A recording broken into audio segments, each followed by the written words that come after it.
నమస్తే, welcome to reflection news. నేను శర్మ. ప్రేక్షకులారా, అమెరికాలో రోజు రోజుకు ప్రాంతీయవాదం పెరిగిపోతూ ఉన్నది. అక్కడ ఏ విధంగా అమెరికా వాళ్ళు బాగుపడాలి, ఏ విధంగా అమెరికా వాళ్ళు విద్యార్థులకు ఉద్యోగాలు రావాలి, అక్కడి వాళ్ళే అక్కడి సంపదను అనుభవించాలని ట్రంప్ తీసుకుంటున్న నిర్ణయాలు ఒక రకంగా మిగతా దేశాల నుంచి వెళ్ళినటువంటి వాళ్లకు గుదిబండగా మారిపోతున్నాయి. ఇప్పుడు కొత్తగా ఎవడు కలలు కనకండి ప్రేక్షకులారా, మా పిల్లలను అమెరికాలో చదివిస్తా, అమెరికాలో ఉద్యోగం చేస్తాడని కలలు కనకండి ఏ తల్లిదండ్రి కూడా. ఆ దిశగా పిల్లలతో కూడా అనకండి. మన గడ్డ మీద మన దేశంలో హాయిగా బతుకుతాడు, బతకకపోవడానికి సమస్య లేదు. వేరే దేశం వాళ్ళు వచ్చి ఇక్కడ బతకాలి తప్ప మనం వలస వెళ్ళొద్దు, అందులో అమెరికాకు.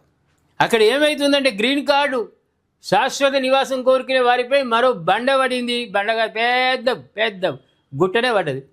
వచ్చే నెల 18వ తేదీ నుంచి అమల్లోకి వచ్చేలా పబ్లిక్ ఛార్జ్ నిర్వచనాన్ని ట్రంప్ ప్రభుత్వం విస్తరిస్తుంది. దీంతో మెడికైడ్, ఆహార కూపన్లు, ప్రభుత్వ సాయం పొందేవారి దరఖాస్తులను తిరస్కరించే అధికారం ప్రభుత్వానికి దక్కుతుంది. గతంలో పబ్లిక్ ఛార్జ్ కింద ఆదాయ నిర్వహణకు నగదు సాయం, దీర్ఘకాల సంస్థాగత సంరక్షణ ఉండేవి.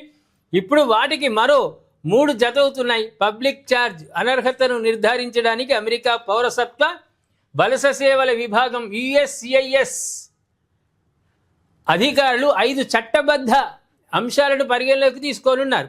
ఏంటి అంటే ప్రేక్షకులారా, కొత్త నిబంధన ప్రకారం USCIS అధికారులు వయస్సు, ఆరోగ్యం, కుటుంబ స్థితి, ఆర్థిక స్థితి, విద్యా నేపథ్యం, డిపెండెంట్లు, ప్రభుత్వ పథకాల వినియోగం వంటి అంశాలను పరిగణలోకి తీసుకొని దరఖాస్తులపై నిర్ణయం తీసుకుంటారు. వీళ్ళపైన ఎవరైనా ఆధారపడి ఉన్నారా, తల్లిదండ్రులు ఉన్నారా, తాత నాయనమ్మలు ఉన్నారా, లేకుంటే తాత అమ్మమ్మలు ఉన్నారా, ఎవరున్నారు, డిపెండెంట్ల యొక్క వివరాలు కూడా వాళ్ళు తీసుకుంటారట.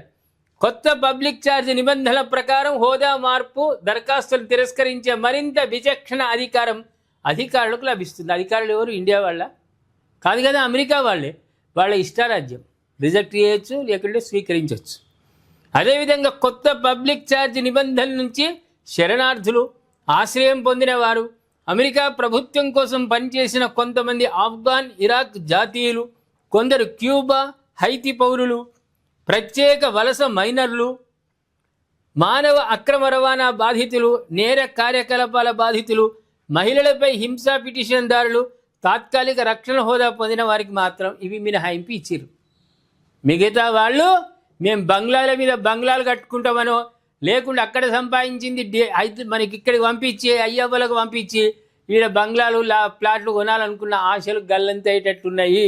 పూర్తి కఠినతరం అవుతున్నాయి. కాబట్టి ఇప్పటికీ గ్రీన్ కార్డు హోల్డర్లు కూడా, అక్కడ గ్రీన్ కార్డు పొందినటువంటి వాళ్ళు కూడా ఎంచక్క మూటముళ్ళ చదువుకొని సంపాదించిన పైసంతా తీసుకొచ్చి ఇండియాలో పెట్టి ఇక్కడ ఫ్యాక్టరీలు పెద్ద పెట్టి ఇక్కడ నిరుద్యోగ సమస్య తీర్చుండి. కానీ అమెరికా అనేది నా భూతో నా భవిష్యత్తు కళలో కూడా కనకండి ఎవరైనా కొత్తగా పెట్టాడు. ఏమంటారు ప్రేక్షకులారా? ప్రాంతీయ భావంతో ట్రంప్ రోజు రోజుకు కొత్త రూల్స్ తీసుకొస్తున్నాడు. దీనివల్ల మన భారతీయులు అమెరికాలో ఉన్న వాళ్లకు ఏ విధంగా ఆలోచన చెప్తారు, మీరు ఏ విధంగా సలహాలు ఇస్తారు? దయచేసి కామెంట్ రూపంలో సలహాలు ఇవ్వండి.